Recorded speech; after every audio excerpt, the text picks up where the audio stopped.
But they were making so much money off tariffs, they had to figure out how to spend the money because of surpluses. But I want you to think about this, it wasn't exactly said. From 1880 until 1913, when this country made the biggest constitutional mistake ever with the passage of the 16th Amendment to authorize the income tax and the subsequent passage of the Income Tax Act, from that period of time, the United States was undergoing the greatest industrial boom in history. They called it the Industrial Revolution.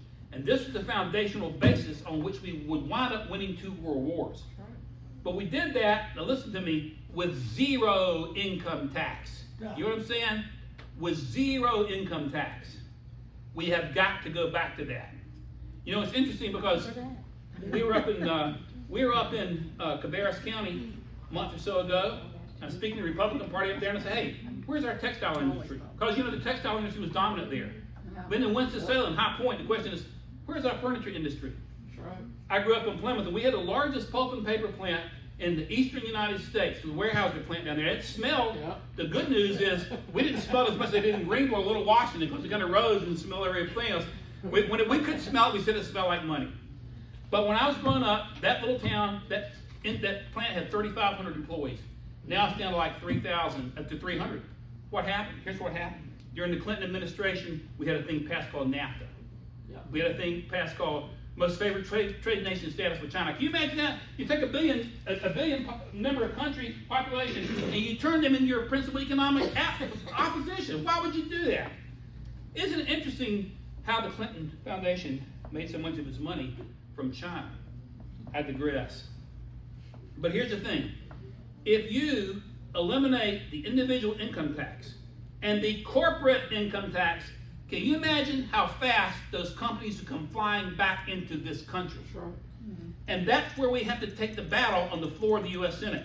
There's nobody else running or who will run, and I love some of them, admire some of them, who will take this battle straight to the floor of the Senate.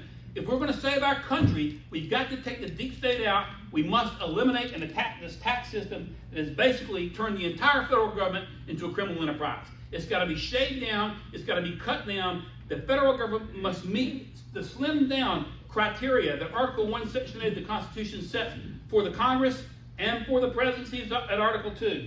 It has to happen. And we have got to get these federal judges under control. And I'll close with this, and I said I was going to close. But I had a book come out called Kangaroo Court. We're attacking what's going on with these federal judges. You see now, as soon as President Trump, as soon as he signed an executive order in 2017, they sued him. 1 year and 4 months later, that's reversed by the Supreme Court. Here, as soon as he signs executive orders, they sue him. These federal judges do not have the constitutional authority to do what they're doing. The chair here is an attorney. He may agree with me. I'm pretty sure he probably would. But if you look at your constitutional history, when the Constitution was passed on September 17th, yeah, knock them over the head, the federal judges. That's what they need there, you know. When the Constitution was passed, September 17th, 1787, it still had to be ratified. And so it wasn't ratified. We needed 9 states. So we had these groups called the Federalists advocating ratifying it.